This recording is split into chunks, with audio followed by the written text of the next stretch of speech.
Will AI improve our lives or exterminate the species?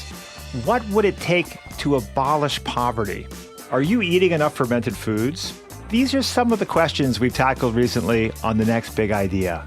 I'm Rufus Griscom, and every week I sit down with the world's leading thinkers for in-depth conversations that will help you live, work, and play smarter.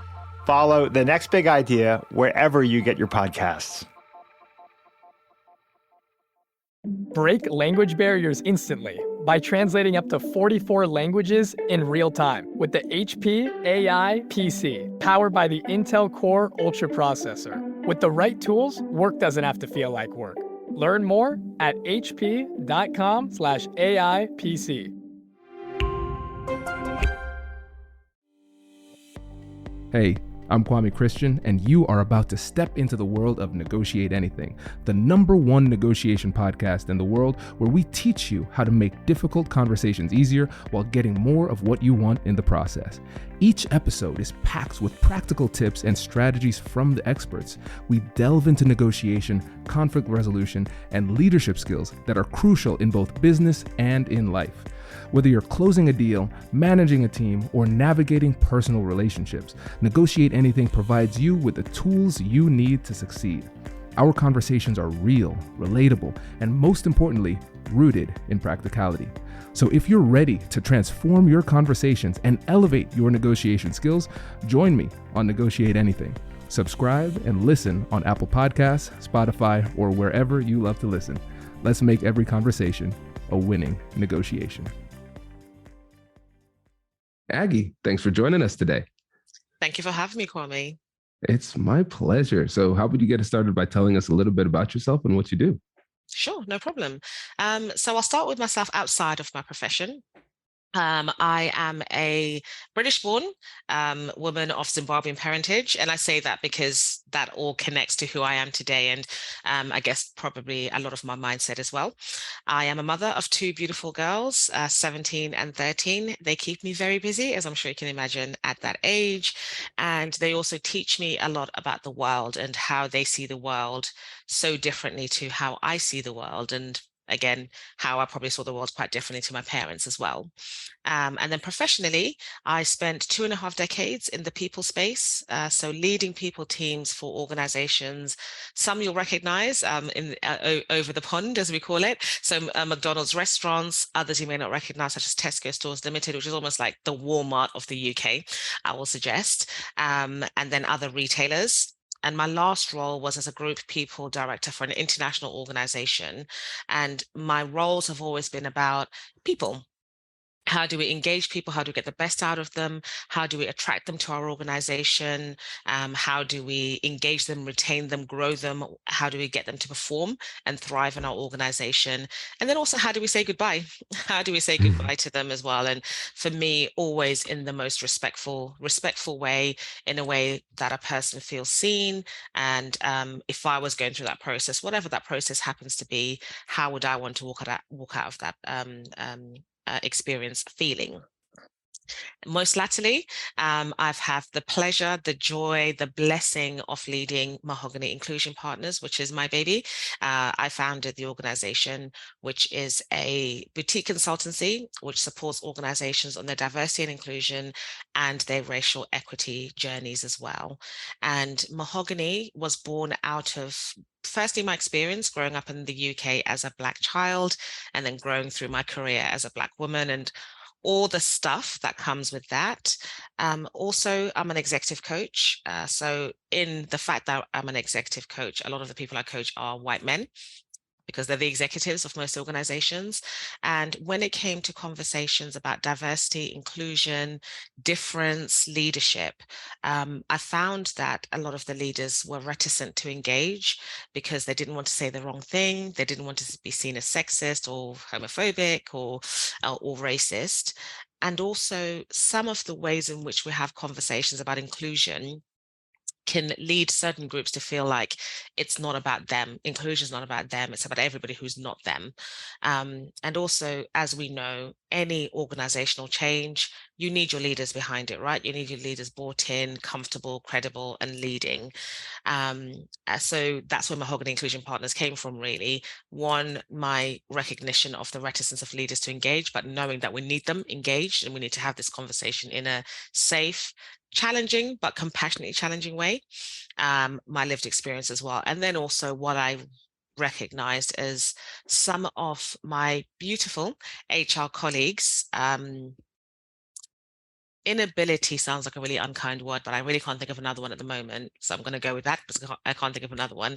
I guess inability to sometimes make that connection between the business and what the business outcomes are, and the people activities and people strategies, and therefore diversity and inclusion strategies. So my aim is to support that process, to really make that golden thread known and obvious between how we win as an organization, how we engage our people in that, and why inclusion and belonging is so important to that. I love that. Yeah, and it's important work, and it ties back to your entire experience working with people. Like you said, your goal was to engage, retain, and help them perform at a high level.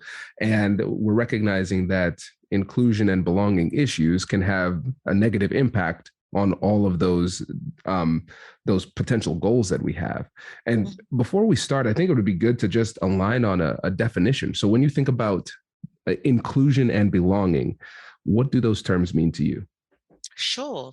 I'm going to start with belonging. Because that's the one that I think a lot of people sort of struggle with. And what I'm going to say about belonging is that everybody in an organization doesn't necessarily want to belong in the organization, which can sound a bit odd, especially from someone who does work in the inclusion and belonging space. Everybody doesn't want to belong. There are people who want to go into work, deliver their job, get paid, and go home. And that's it. And that's enough. And that's all they want. They don't want to grow. They don't want to be affirmed. They don't want any of those things at work. But for some, there is that element of belonging, feeling that they have a space there, they have a voice, they're able to see themselves growing. There's a future for them. They can see their image or somebody who resembles them in leadership positions. So that's what we mean by belonging. Inclusion, however, I'm going to suggest that most people in workplaces want that. They want to feel as though when they do come into the workplace, if they have an opinion, if they have a view, it's going to be heard. Not necessarily lived by or necessarily implemented, but at least heard. They want to feel respected. They want to feel that like they can show up as themselves. They don't have to pretend to be someone else or hide their heritage or whatever it is that is part of their lives. So that's my take on it. And I'd also say then every single person wants to be respected. So I've kind of gone down the triangle, I suppose. Respect is a minimum, I would suggest, for every employee, every human being, I would suggest. Inclusion for most people in the workplace, and then belonging for a few less than those who want to be included. I love this. Those are great definitions. And, Aggie, it's funny. I never one time considered the fact that some people don't really want to belong. And it makes so much sense, because tell me if I'm off on this idea here, because you can have somebody who says, all I want to do is my job. I don't want to know about your kids. I don't want you to know about mine. I just want to come in and do work. And actually, it could be a little bit offensive or uncomfortable for me, for you to keep on trying to pull me into this deeper relationship that I truly don't want to have. Absolutely. And we should be in a place, I believe, we make space for all of that, so people can engage how they want to. Because exactly, some people want to come to work, get a paycheck, go home, and that's okay. That is absolutely okay. Please don't make me come to your lunches. Please don't make me, log on to some event talking about something that I'm not really that interested in, because my priority is my family, or maybe my side business, or something else is my priority. And all I need is that basic, like I said, respect as a minimum. That's enough for me. Yeah. It's great. It's so interesting. I think that is an absolutely brilliant point. And one of the things that I like about your approach when it comes to difficult conversations on sensitive topics is that you start off with the human connection. And I think it can be easy for people to lose that in the midst of these conversations. So how do we actually retain that humanity in these conversations? Hello, my friends. Before we get back to today's episode, I want to ask you a question. Have you ever wondered how to elevate your team's negotiation game and how you can help the folks on your team have better, difficult conversations? At the American Negotiation Institute, we offer transformative keynotes and workshops tailored to empower professionals with top-tier negotiation and conflict resolution skills. Whether it's a keynote for your next event or hands-on training for your team, we've got you covered. Don't just negotiate. Master the art with the American Negotiation Institute. Click the link in the description to find out more. Elevate, negotiate, and succeed. Introducing the HP AI PC, your powerful AI assistant.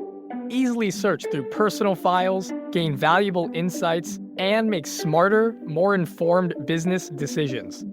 Unlock the future of work today with the HP AI PC, powered by the Intel Core Ultra processor. With the right tools, work doesn't have to feel like work. Learn more at hp.com/AIPC. Yeah, that's definitely something in my organization we speak to our clients about all the time. You know, difficult conversations or crucial conversations or whatever it is we want to call them, brave conversations. A lot of them come with discomfort, but we sometimes lose the fact that it's actually uncomfortable for the other party in that conversation as well. A lot of the feelings we're feeling, I don't want to say the wrong thing. Are they going to listen to me? Am I going to come out of this the way I want to come out of this? Am I going to insult them? You know, all these things that we're maybe asking ourselves. The fact is, the person you're having the conversation with is probably feeling a lot of those same things. And I have these slides in my mind which we work with clients about, which is actually about talking about race. And there's a slide that sort of spells all of that out and says, this is what your people of color are probably feeling. And there's another slide that spells pretty much the same things again. And this is probably what your white colleagues are feeling as they're thinking about this conversation. And it's always such a epiphany moment for both sides of the conversation, where we have white people saying, oh my gosh, I didn't realize that people of color will be thinking this as well, or feeling these things. And then people of color saying, I didn't even think that white people will be thinking this as well. So we're all human. We all have very, foundational feelings and wants and desires and fears and all of these things which connect us, which we don't talk about enough, I don't think, in my opinion. And I think if we're feeling something, thinking something, even if it's in a relationship, as in a love relationship, or your family or your children, as an example, a lot of what you're feeling, the other person's probably feeling it too. Yeah, it's so powerful. And you're so right, because it's almost like a situation where we have these fears and we build up the other person or the other side into this kind of big, scary, intimidating monster, while at the same time, the other person is doing the same thing about you. Yes. And we have two scared people caught up in their emotions. And that's exactly what leads to the breakdown of the conversation. Yeah. And it seems like, I want to get your perspective on this. It seems like if more people were willing to be vulnerable in that moment and just admit how they're feeling, it would give the other person the license to do the same. And then we could really start off with a strong connection. Absolutely, absolutely. And in supporting leaders, I'm going back to my HR days now, in supporting leaders or coaching leaders around their tough conversations, getting them to a place where I'm saying it's actually a beautiful thing to say, this is a really tough conversation, or I'm feeling concerned about this, or whatever it may be that you're feeling. It's such a beautiful thing, because one, it shows that you care, because often people say they just think we're a number and they don't care and all these things, which actually aren't true. Actually are not true, but they only remain in the people's minds if they don't hear, actually, I care about you. I care about you. I care about this conversation we're having. And I know this might be difficult. And there's some difficult messages, and let's do this together. You know, they're so those words and those statements are so disarming, aren't they? Yes, Yeah. and Aggie, I'm so glad you said that, because there's a lot of mind reading that happens where we say, "Oh, they think this, they think that." I went on a little rant with my wife Whitney last night. We were watching something, and one of the people of color on the show said, "Oh, they don't want us to blah blah blah." I said, "Who are these they that people keep on talking about? They want to hold us down." I was like, "Listen, I have spent a lot of time with white people. I grew up with white people. They don't. They have other things to do. They're not thinking about you, love. They're not thinking about you." Yeah. Right. And I think it's such a disempowering thing, because what ends up happening is that a lot of people carry that in them, in that belief. And so you go into this conversation, and imagine if you're going into a conversation and you're like, "This person doesn't want me to succeed. This person hates me and everybody that looks like me. How well can I perform in this conversation?" And it creates a self-fulfilling prophecy where we hold ourselves back. We're not the bubbly, charismatic person we want to be. We can't showcase our skills in the right way. And then it leads us to perform worse in the conversation. And then we don't get the outcomes that we want. And then we say, "They held us back." And a lot of times it's ourselves that can hold us back. And it goes on the other side too. Yeah. And you know what? And with that conversation, I tend to say to people, with any, again, as going back to the human piece, with any question, any conversation, any characteristic, any view, you've got people on one end of the spectrum, you've got people on the other end of the spectrum. Most people are somewhere in the middle, just trying to figure things out and trying to figure out where they are. There may be some days who want to hold you back. There may be. Actually, we know that there will be some who don't like people because of the color of their skin. We know that. Right. There are plenty who actually are trying to help, support, be allies, and plenty in the middle aren't even thinking about it. Right. So are you going to let those few who probably are thinking that, and we know they're thinking that, really then color how you show up and who you are? And it's really interesting, because I'm having conversations at the moment as part of Black Inclusion Week. We'll come back to that later. The first session's about being unapologetic. Unapologetically you. And one of the things around that is really understanding that in a lot of cases, one, we've got that shared human experience. A lot of us have the same fears and challenges and questions about situations, but also it's about not worrying so much about other people. Just stay in your lane, slay in your lane, do what you want in your lane, but don't worry so much about what everybody else is thinking or not, because you don't actually know what they are or are not thinking. And it doesn't need to. You don't need to allow it to impact who you are and how you show up. Bingo. So well said. Yeah. And again, like, just trying to mind read can really hold us back. And I don't want to just like pick on people who look like us in this conversation too, because I have a lot of friends who are white who are afraid of having these conversations because they say, "Listen, people are going to think I'm racist. Yeah. I don't want to have this conversation because I don't want that risk. They're not going to take me seriously. I haven't lived this life, so I don't even feel like I should show up to this meeting because I don't want people to look at me funny," that type of thing, right? Yeah. And again, just like you said, appreciating the shared humanity and not trying to make assumptions, but then also sharing how you feel, whether it's positive or negative, is helpful too. Because if you come into the conversation and say, "My goal in this conversation is this, Aggie, I care about you, I respect you, and I want to learn from you in this conversation. And I'm going to be honest, I'm a little bit uncomfortable because this is a sensitive topic and I don't feel really well versed in this," right? And just leading with that honesty can go such a long way.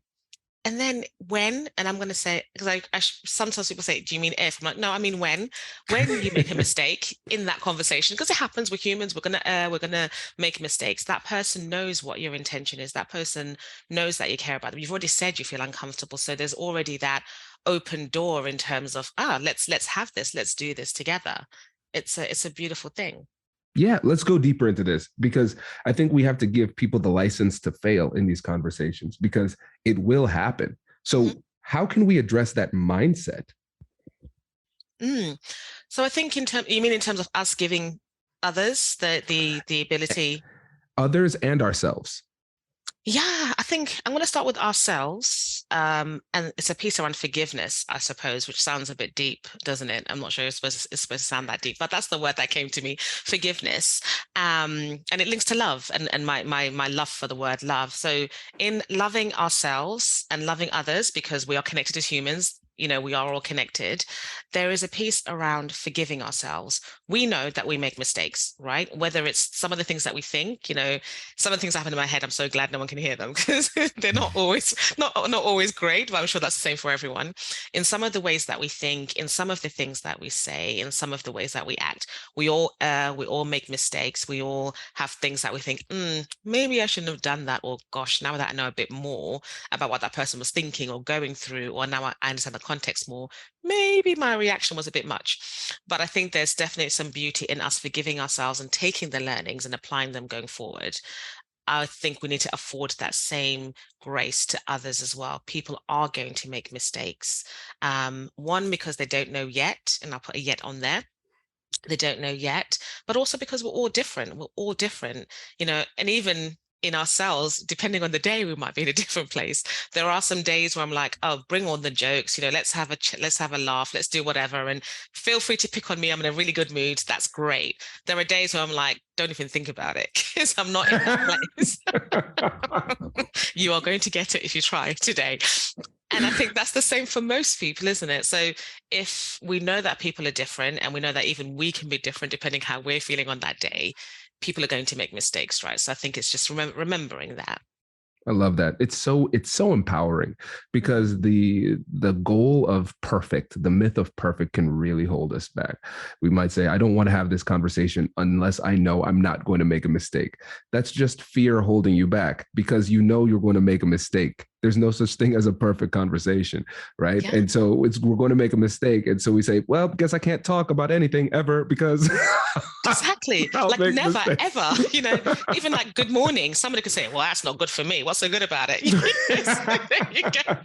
There you exactly. Go. We're always going to make mistakes. And it's just about learning and taking the learning from it and then moving forward. That's the thing, right? And again, if we approach this with humility and willingness to give other people grace, it makes it more likely that other people are going to reciprocate with grace in return. And when we make those mistakes, just own it. Just say, hey, I'm sorry that what I said had that impact on you. I apologize. And my goal is to treat you with respect and I can learn to do better. So I appreciate you letting me know that I made a mistake.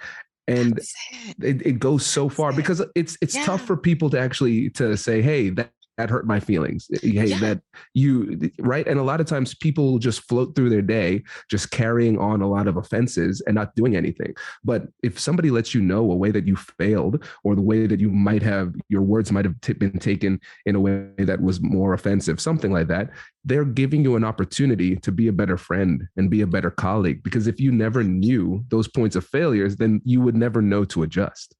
Absolutely. It's quite courageous, isn't it, to say someone actually that really hurt my feelings. And like you said, it opens the door for also you to be able to do that as well. But then also, like you said, that thank you for telling me, thank you for letting me know, even if you don't get it in the moment, because sometimes you don't, you just think that hurt, okay, but thank you for letting me know, and let me take some time to think about it, or thank you for letting me know, and just go off and think about it and come back to them later once you've had a chance to think about it. Because Yeah, no, this is great. And one of the things that you talk about too is difference is beautiful and it connects us.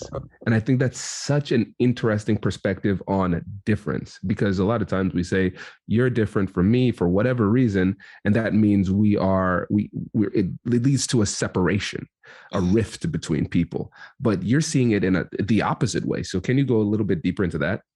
Definitely. So my personality, my preference is that I love difference anyway. I love learning. I love taking knowledge. I love looking at if someone does something differently to the way I do. I think, oh, that's really interesting. How do you do it? And what are you thinking when you're doing this? Here's what I'm thinking when I'm doing what I'm doing. And I just learned so much from that. And then also on top of that, I listened to a TED talk by a gentleman called Octavius Black. He's the CEO of Mind Gym, or was at the time. I don't know whether he is now. And he actually talks about exactly this, that difference is something that we have traditionally known as something that separates us. Right. And back in cave people days, if we want to reference cave people days, yes, something different probably was a bit dangerous. And, that animal with the big teeth and big hair is probably going to kill you if you go try and talk to it or have a chat with it. So that was, our prehistoric, what we needed to do to keep safe. But now where we are, that difference is just a beautiful thing because we're all different. I've got a sister, and I always talk about this when I'm speaking to my clients. I have a sister who is 16 months younger than me. It's very, very important that 16 months and not 18, because that makes me a bit older if we say 18. She says 18. I'm like, no, it's 16. Let's be clear. We have the same parents, so she's also a Black woman. She works in the people space as well, so she's an HR leader. So we work in the same kind of industry. We both have 2 daughters, and she lives 10 doors away from me. So I can look over my fence and ask her what's for dinner, and so we live really close. In so many ways, we're very similar. We tick the same boxes. However, in terms of how we show up and who we are, we're very different. I'm a real extrovert. You can probably see that. I don't think I need to tell you that. She's not so much. She actually is more of an introvert. When it comes to detail and data, she loves detail and data. I'm annoyingly very good at it, but I don't love it at all. For me, it's about strategy and where are we going, what's vision and things like that, where she loves the detail and data. When we go on holiday, we kind of joke because I say it's better that we meet on the plane, because she would get there about 3 days before. That's what I'm exaggerating. That's what it feels like to me. Get to the airport 3 days beforehand, and I'm happy to literally just roll on as they're doing the safety check. I'm happy to get on the plane then. So in so many ways, we're different. But actually, the beautiful thing about us as sisters is that I learn from her in terms of her differences, and she learns from me. So back to Octavius Black, the CEO of Mind Gym, he was talking about difference as something that connects us, because we're all different in lots of different ways. We may look very similar, but we're so different in so many ways. I could put you next to another Black man, Kwame, and there'll be lots of similarities, but lots of things that are different about the pair of you as well. So rather than us looking at difference and saying, even the language, you're different from me, from me, let's say different like me. You're different like me.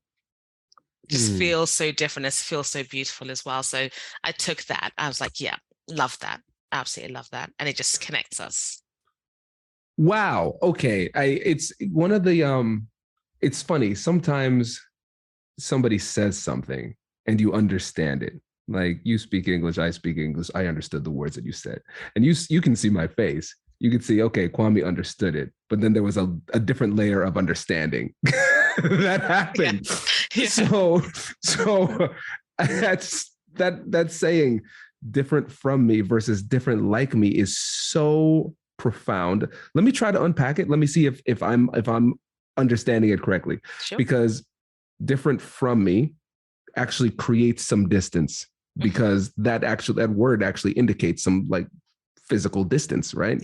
Yeah. And then different like me means that you're different, I'm different, and everyone is different. So we are similar in the fact that we are different from other people. Different like other people. Yeah. Oh, I said it. You see, now I need to see. I need to retrain my brain. All of these years of saying it that way. Yeah. That's incredible. You're different like me. You're different like. Isn't that amazing? Wow. And I think just the words, isn't it? Yeah. Yeah, I feel like even saying that in a conversation would cause a record scratch. Like, what do you mean by that? Yeah. It does. It does. People always often like, what do you mean? Okay, let's talk. Let's do it. Yeah. Oh, wow. Yeah, it's rare that we have a moment on the podcast where like my mind is blown to a certain extent where I'm struggling to come up with something after this, but this is one of those times. I think just that semantic shift and just saying that in a conversation can be so empowering, because it's like, yeah, you're different like me. Well, what does that mean? We're not the same person. We have different interests. We have different backgrounds. And that's really interesting. I want to learn more. It's so disarming. Yeah, it really is. It becomes this beauty. And difference is, I honestly think difference is beautiful. It's beautiful. Yeah. Wow. I'm going to need to noodle on that one for a while. That's that's really great. But I think really coming down to it, when we interact, and this is so much bigger than just race or gender or anything like that. This is just any way to communicate with and connect with anybody, just celebrating the difference. What is it that makes you, you, Aggie? I'm interested in that. Let me share what makes me, me. That's great. And so people can lean into the conversation, being authentically who they are, and then they connect through the things that make them different. That's it. And I think when we're able to be authentically us, that is when everybody wins, right? Because that connection is authentic. And that's what we seek. I think back to us as human beings and us being connected as human beings, that's what we seek, that real connection where that fear is not there, where that, oh, this person's different from me, where isn't that barrier. That's what we really seek. Man, this is so good. Okay, great. So I know a lot of people are saying to themselves, whoa, I need some Aggie in my life. How can I work with her? So before you go, can you remind them about what you do, your company, and how they can get in touch with you? Thank you, Kwame. That's really sweet. So I lead a company called Mahogany Inclusion Partners. And as I might have said already, we support organizations on the diversity and inclusion and racial equity journeys as well. And I'm also a coach. So I do a lot of one-to-one work with leaders. So yeah, that's how you can connect with me. www.mahoganyinclusionpartners.com. Incredible. Aggie, thank you so much for sharing this. It's been really enjoyable. Thank you. I've loved it. I can't believe the time's gone already. Oh, no, this was great. Time flew for me. Aggie, you were so good. Wait. Now, before you sign off, I have something to tell you that I've never told you before. Just kidding. I've told you before, but you should listen to it again. I want you to know about Negotiate Anything Premium. Imagine all of the things that you love about our traditional feed, plus so much more.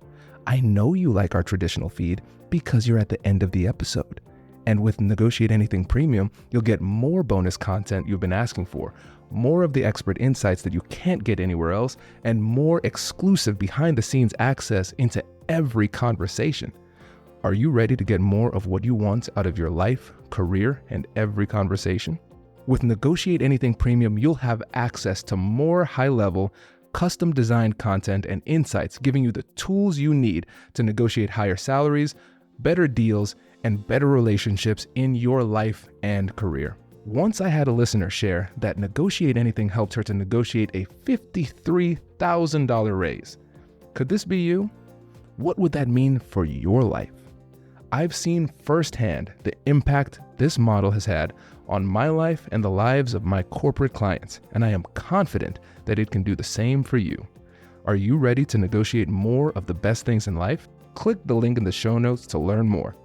I'll catch you later.